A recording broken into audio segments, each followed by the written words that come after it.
হাই বন্ধুসকল, মই ৰাজীৱ ৰায় আৰু এটা নতুন ভিডিঅ'লৈ আপোনালোকক স্বাগতম জনাইছোঁ। আজি বহুতে দুখৰ খবৰ। মোক ভিডিঅ' বনাবলৈতো মন নাই, যদিও আপোনালোকক অলপ দেখুৱাই দিওঁ। আপোনালোকক যদি দেখুৱাব পাৰোঁ তেতিয়াহ'লে অলপ মোৰো মনটো সন্তুষ্ট হ'ব। যাতে মই দেখুৱাইছিলোঁ আপোনালোকক জলকীয়া পুলি মই কেইটামান ৰুইছোঁ বুলি। তাৰে কালি নিশা যিহেতু ডাঙৰকৈ বতাহ, বৰষুণ আৰু ধাৰাসাৰে বৰষুণৰ লগত শিলগুটি আহিছে। সেই শিলগুটি অহাৰ পিছত কি হ'ল, জলকীয়াৰ গছ অলপ আপোনালোকক দেখুৱাই দি আছো। এই চক বন্ধুসকল, জলকীয়া গছৰ অৱস্থা একেবাৰে নাই। ইয়াত চক জলকীয়া যিমানখিনি আছিলে চব ছিঙি তলত পৰি গ'ল। এইটো চক পাতবোৰ ইয়াত পৰি আছে আৰু জলকীয়া গছৰ অৱস্থা চক। ৰাতি যি ধাৰাসাৰে বৰষুণ আৰু শিল পৰিছে এইবোৰ চক। আৰু এইটো চক অকল ঠাৰিকেইটাহে আছে, ইয়াৰো আগকেইটা নাই, একেবাৰে নাই। এইটো চক, ইয়াতো ঠাৰিবোৰ নাই, আগকেইটা নাই, অকল ঠাৰিটো আছে। আৰু ওপৰৰ পৰা জলকীয়া, কেঁচা জলকীয়া হওক, যিকোনো মুঠতে পকা জলকীয়া, কেঁচা জলকীয়া একেবাৰে চব তলত পৰি আছে। মই অলপ ছিঙি অকণমান উঠাই মেলি থৈছোঁ, সেইটোকো দেখুৱাম। আৰু এইবোৰ চব আগবোৰ নাই, গোটেই কালি ৰাতি আপোনাৰ এই শিল আৰু বৰষুণত গোটেইকেইটা একদম ছিঙি ভাঙি চুৰমাৰ হৈ গ'ল। আপোনালোকক দেখুৱাবলৈ মোক বেয়া লাগিছে। এই কচুপাতকেইটা চক। আৰু এটা কথা কৈ দিওঁ, চক ওপৰৰ কলপাতবোৰ এটাও মুঠতে হেৰি হৈ থকা নাই। কলপাত কেনেকুৱা থাকে, এইটো একদম কলপাতকেইটা নাৰিকলৰ পাতৰ লেখীয়া হৈছে। এইবোৰ চক গোটেই কলপাতবোৰ নাৰিকলৰ পাতৰ লেখীয়া হৈ গৈছে। আৰু এইবোৰ চক ইয়াতে একদম গোটেই ভাঙি ছিঙি চেচ, গোটেই পাতে পাত তলত চব সৰি গ'ল। আৰু ভালেখিনি জলকীয়া নষ্ট হৈছে। কোমলীয়াবোৰ ইয়াতো ভাঙি ছিঙি আছে, এইবোৰ গোটেই ভঙা। এইবোৰ চক কিমান যে দুখ লাগে। আপোনালোকক মই দেখুৱাবলৈ মন লগা নাছিলে, কিন্তু কি কৰিম, যিহেতু জলকীয়া অলপ ৰুইছিলোঁ তাকো নহ'ল। এইটো দেখিছেনে, ইয়াত চক, ইয়াতো ঠাৰিটোহে আছে, এইটোৰ অৱস্থাই নাই। গোটেইকেইটা এইটো ভাঙি মেলি চক ৰাতিপুৱাৰ পৰা পৰি শুকাই গ'ল। এইবোৰ ভাঙি অৱস্থাই নাই জলকীয়া গছত। আৰু জলকীয়া ইমান লাগি আছিলে, সেই জলকীয়াবোৰ চব সৰি পৰিলে তলত। মই অলপ পিছত দেখুৱাম বাৰু আপোনালোকক। এইবোৰ চব জলকীয়া গছ ভাঙি আছে। যিকেইটা তলত পৰিছে এইবোৰতো চব শুকাই মেলি শেষ হ'ল। আৰু ওপৰৰ পৰা কাৰেণ্টটো নাছিলে আমাৰ, নহ'লে ৰাতিপুৱাকৈ মই ভিডিঅ'টো বনালোঁ হয়। এইবোৰ দেখিছেনে জলকীয়া গছ, এইবোৰ ভাঙি ছিঙি চফা। এইবোৰ চব ইয়াতে গোটেই ভাঙি আছে। কি যে হ'ল, আৰু ৰাতি বৰষুণ আহিছে আৰু উপায়ো নাই যে কিবা এটা উপায় কৰি জলকীয়াবোৰক বচাওঁ। সেইটোতো একো উপায় নাই আমাৰ। আৰু ঘৰৰ অৱস্থাটো আপোনালোকক দেখুৱাই নাই, ঘৰৰ অৱস্থাটো দেখুৱাম কি হৈ আছে আমাৰ ইয়াত। এইবোৰ চক জলকীয়া গছৰ ঠাৰিডালহে আছে। এইটো ইমান জোপা লাগি আছে, মোৰ নেক্সট ভিডিঅ'ত চাব। ইয়াৰ আগকেইটা এটাও নাই। আৰু এইবোৰ চক জলকীয়া গছ চক, এইটো চক। হয় হয়, বৰ দুখ লগা হ'ল কালি ৰাতি বৰষুণত। বেঙেনা গছৰো আগকেইটা নাই, ইয়াত চব একেবাৰে ছিঙি মেলি চুৰমাৰ হৈ গ'ল। আৰু আপোনালোকক দেখুৱাইছোঁ, ইফালে মোৰ যেনে তেনে কৰি ৰুইছিলোঁ লাও গছ, লাও গছৰ ওপৰৰ আগবোৰ চক একোৱেই নাই।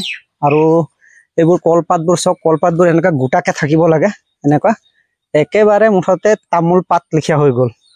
আৰু ভিতৰত গৈ আপোনালোকক জলকীয়া দেখুৱাম।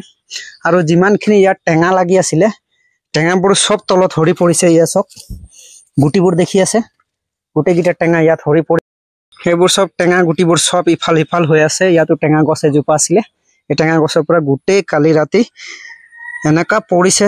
সেইফালে চক গোটেই টেঙা টেঙা হৈ আছে। মই ঝাৰু মাৰিছিলোঁ ৰাতিপুৱা। আৰু আপোনাক জলকীয়াটো দেখুৱাই দিছোঁ মই। এয়া চক বন্ধুসকল, জলকীয়া কি হৈ আছে অৱস্থা। পকাও নাই, গোটেইখিনি পৰি কেঁচাবোৰ এইবোৰ ফাটি ফাটি গৈছে। যি ডবল শিলগুটি পৰিছিলে, এইবোৰ চব জলকীয়াবোৰ কেঁচা জলকীয়া দেখিছেনে, গোটেই কেঁচা জলকীয়া। কিন্তু চব কোমলীয়া হৈ আছিলে, এইবোৰ চব পৰি মেলি গছৰ অৱস্থাই নাই। একেবাৰে পৰি মোক মুঠতে মনটো ইমান দুখ লাগিছে, কি ক'ম আৰু। তেতিয়াহ'লে বলক অলপ ঘৰৰ পৰিস্থিতি কি হৈছে তাকে অলপ দেখুৱাম আপোনালোকক। প্ৰায় জলকীয়া 2 কেজিমান নষ্ট হৈছে। এইবোৰ জলকীয়া এতিয়া যোনে আহিছে তাক অলপ চলপ খাবলৈ দিছোঁ। আৰু ইমানখিনি মই আমলাত থৈছোঁ, আৰু ইমান মানে আছে ভিতৰতো। কি কৰিম, হয় ভাগ্যত নাথাকিলে একো নহয় আৰু। তেতিয়াহ'লে বলক আমি এই ঘৰৰ ভিতৰৰ অৱস্থাটো অলপ দেখুৱাম আপোনাক ঘৰৰ ছালটো কি অৱস্থা হৈ আছে তাকে অলপ দেখুৱাম তেতিয়ালে বলক ভিতৰলৈ তো বন্ধুসকল এতিয়া মই ভিতৰলৈ যাওঁ ভিতৰৰ অৱস্থা মই আপোনাক দেখুৱাই আছো এয়া সব ওপৰ ফালে সব চালনি হৈ গল ঘৰখন ইয়াত ৰাতি ভন্টিয়ে হৈ আছিল যে ৰাতি যিহেতু বতা বৰষুণ আৰু ওপৰৰ পৰা আপোনাৰ হিল পৰিছে এয়া সব ইয়াত গোটেই তিনি কোঠালি আপোনাৰ গোটেই হিল পৰি এনেকা চালনি হৈ গল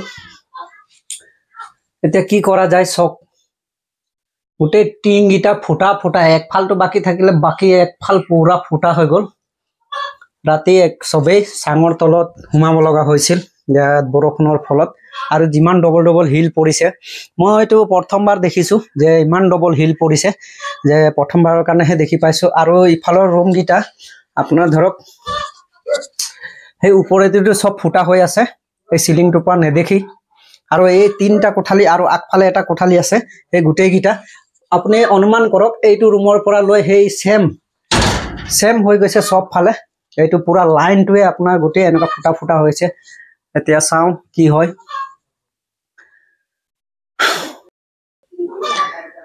বন্ধুসকল তেতিয়াহলে মোৰ ঘৰখনৰ ভিডিওটো আপুনি দেখিলে এইয়া ঘৰখনৰ ওপৰৰ পজিশনটো এনেকা হৈ আছে সব গোটেই তৰা ওলাই আছে কি হ'ব আজি ৰাতি যদিও বৰষুণটো দিয়ে তেতিয়াহলে আৰু উপায় নাই এনেকাই তিতি হ'ব লাগিব এয়া সব ঘৰখনৰ অৱস্থা কি হৈ আছে